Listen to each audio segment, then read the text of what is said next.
Salut à tous! Et oui, c'est avec un plaisir non dissimulé que je vous annonce le grand retour des recettes sur YouTube après un été bien chargé. Comme c'est la rentrée, mais que c'est toujours un peu l'été, je vous propose de réattaquer en douceur avec un bon gros barbecue des familles pour prolonger la saison. Ce qui est très cool avec la recette du jour, c'est qu'elle fonctionne très bien sans barbecue. Vous me connaissez, je suis toujours très heureux de sortir la grille et le charbon, alors on va faire ça dehors. Et oui, on se lance sur une recette pleine de saveurs, de gourmandise, avec une sauce magnifique et surtout très addictive.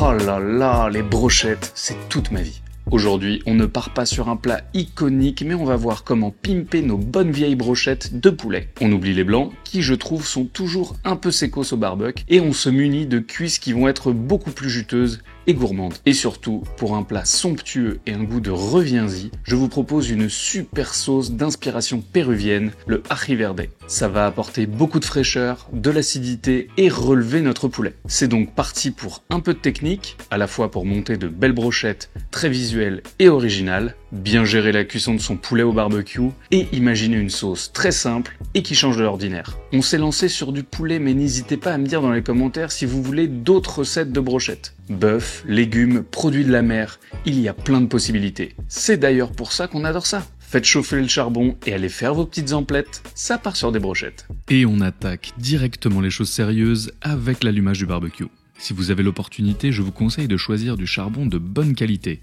Les braises seront bien puissantes et les saveurs fumées seront beaucoup plus subtiles. Allumage 3 points pour être sûr d'avoir une cuisson homogène, et pendant qu'il prend tranquillement, on va se mettre sur le poulet. Comme je vous le disais en intro, on va se munir de cuisses. Nous n'avons pas besoin des os, donc 2 options s'offrent à nous. Demandez gentiment à votre boucher de les désosser, ou alors on le fait nous-mêmes. C'est un peu d'entraînement, mais vous allez voir, ça va bien se passer. L'idée dans un premier temps, c'est de dégager les os, en y laissant un minimum de viande. Donc on suit avec la lame d'un couteau bien aiguisé la courbure de la jointure et on détache les extrémités en passant par en dessous. On gratte bien pour récupérer la viande et la partie un peu plus technique, on va dégager l'articulation. La méthode un peu à l'arrache mais qui marche bien, c'est de tourner autour avec la lame de son couteau jusqu'à ce qu'on puisse passer la lame en dessous et complètement dégager les os. Et surtout, gardez-les dans un sac au congèle, ce sera parfait pour les bouillons. On retire également la peau, on n'en aura pas besoin. Si vous avez le temps, vous pouvez retirer les tendons. Et maintenant, nous allons découper la viande sous forme de bandes. Essayez de garder à peu près le même calibre. Ce sera bien plus joli et ça permettra d'avoir une cuisson plus homogène. Je vous conseille de bien garder les petits bouts de gras. Ça va protéger et nourrir la viande pendant toute la cuisson. C'est d'ailleurs pour ça que je trouve que les cuisses sont vraiment meilleures que les blancs. Mais si vous êtes team blanc dans les commentaires,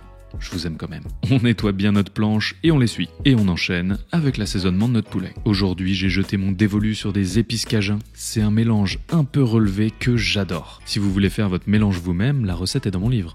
Je dis ça, je dis rien. On ajoute un peu de sel, de l'huile d'olive et on mélange avec une cuillère ou un gant pour bien incorporer les épices. C'est important de recouvrir chacun des millimètres carrés du poulet. J'en profite pour vous dire que pour le choix des épices, faites absolument comme vous le sentez, avec les épices qui vous plaisent et ce que vous avez dans vos placards. On couvre le poulet et on le laisse mariner au frais pendant quelques heures. Si vous n'avez pas beaucoup de temps, une demi-heure, ce sera très bien. On jette un petit coup d'œil à notre barbecue qui se porte plutôt bien et on va s'attaquer à notre sauce du jour. Attention, vous n'êtes pas prêts. On va commencer par peler plusieurs gousses d'ail. Petit rappel, tous les détails de la recette sont dans la description sous la vidéo. J'ai mis 4 grosses gousses, à vous d'adapter en fonction de vos envies.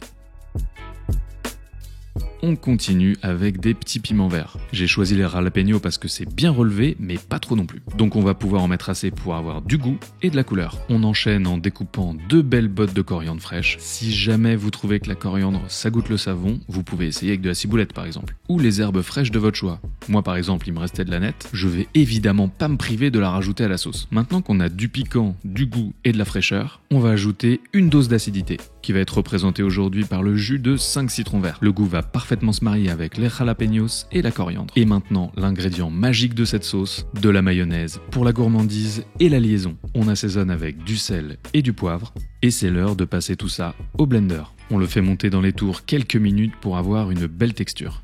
J'aime bien garder quelques micro-bouts pour ajouter un peu de couleur et de texture à la sauce. Mais si vous n'y tenez pas, vous pouvez très bien la mixer plus longtemps ou alors la passer au tamis. Oh là là, qu'est-ce que c'est beau ce vert vibrant là! Et ça fait bien danser les papilles. On peut maintenant débarrasser la sauce. Si vous n'en avez pas, je ne peux que vous conseiller d'investir dans un petit bidon. C'est très pratique pour le service et pour la conservation. On est bon sur la sauce, on peut la stocker au frigo. Eh bien, je pense que c'est l'heure de s'attaquer à la cuisson des brochettes. Mais si vous suivez un peu, vous vous rendez compte qu'il manque une étape cruciale. Eh bah oui, faire les brochettes. Eh ouais, elles vont pas se mettre toutes seules sur les pics. Mais ne bougez pas, je vous montre aujourd'hui comment faire de magnifiques brochettes, très bien calibrées. Vous allez comprendre très vite pourquoi on a coupé le poulet en bandes. L'idée c'est de le piquer, de le retourner et re-retourner sur lui-même pour avoir cette jolie forme. Un peu la même mécanique que quand on vient coudre avec du fil et une aiguille. C'est un peu fastidieux, mais vous allez voir, ça vaut carrément le coup. N'hésitez pas à bien tasser les morceaux entre eux et à repiquer les petits bouts qui dépassent pour avoir une forme bien homogène. Voilà, c'est exactement ça qu'on veut. Un autre petit conseil, n'en mettez pas trop sur les brochettes, ce sera beaucoup plus simple à tourner. Maintenant, direction le barbecue. On attise une dernière fois les flammes du Mordor. Oui, on veut des braises plutôt intenses.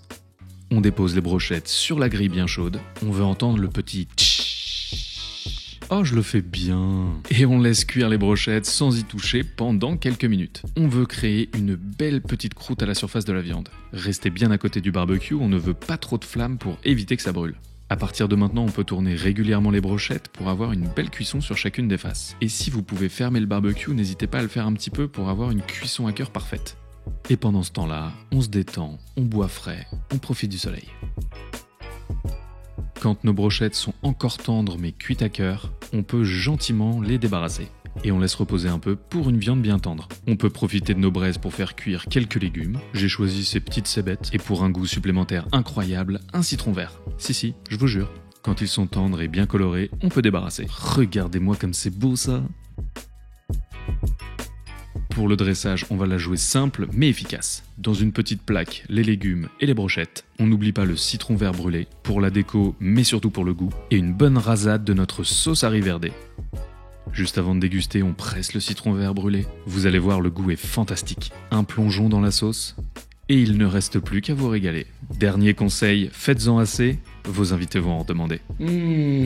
C'est coquin tout ça, non? Ce qui est canon, c'est que vous pouvez adapter cette recette comme bon vous semble, avec ce que vous aimez et ce que vous avez sous la main. J'espère que vous avez aimé cette première vidéo de la saison. Si c'est le cas, partagez-la un maximum sur Twitter, Facebook, Instagram, dans votre groupe WhatsApp Family, par PowerPoint. Bref, faites-la vivre un max pour qu'on attaque cette rentrée sur les chapeaux de roue. N'oubliez pas de vous abonner pour ne pas louper les prochaines vidéos. On arrive avec plein de recettes pour la saison 2. À très vite pour de nouvelles aventures. C'était Hugo. Vous êtes toujours sur Woogies. Bon appétit. Ciao!